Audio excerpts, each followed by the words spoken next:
चिपकली जैसे चिपक दीवार से वही न चिपक जा तू अपन भतार से। ढेर दिन पनहर से आइलू हकार से रात भर मजा जलेबे दो तू प्यार से। आज भर ढेउ दा ढोढ़ी जाने छेउ दा थकल बा मिजाज जाने हो वाला फेउ दा। चिपकली जैसे चिपक दीवार से वही न चिपक जा तू अपन भतार से। ढेर दिन पनहर से आइलू हकार से रात भर मजा जलेबे दो तू प्यार से। आज भर ढेउ दा ढोढ़ी जाने छेउ दा थकल बा मिजाज जाने हो वाला फेउ दा।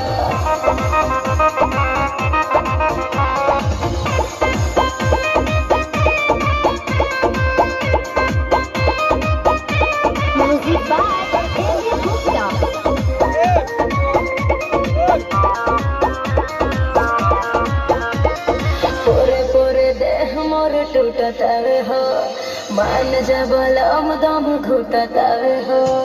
आवो तोनी पास बड़ा दास नइखे हो परती बा खेत जोन दिही आजी जो। आज भर ढेउ दा ढोढ़ी जाने छेउ दा थकल बा मिजाज जाने हो वाला फेउ दा। चिपकली जैसे चिपक दीवार से वही न चिपक जा तू अपन भतार से।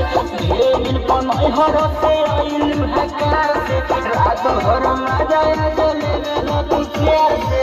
आज भर ढेउ दा ढोढ़ी जाने छेउ दा थकल बा मिजाज जाने हो वाला फेउ दा।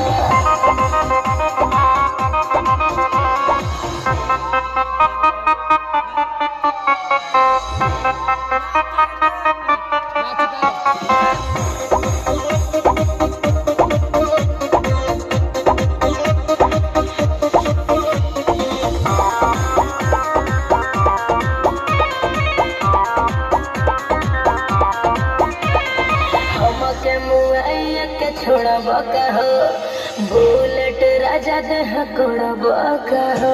लगे हो जा फेस मुंडा कोई के फरेस माली नहीं आज सुनो निरमल योगेश। आज भर ढेउ दा ढोढ़ी जाने छेउ दा थकल बा मिजाज जाने हो वाला फेउ दा। चिपकली जैसे चिपक दीवार से वही न चिपक जा तू अपन भतार से। ढेर दिन पनहर से आइलू हकार से रात भर मजा जलेबे दो तू प्यार से। आज भर ढेउ दा ढोढ़ी जाने छेउ दा थकल बा मिजाज जाने हो वाला फेउ दा।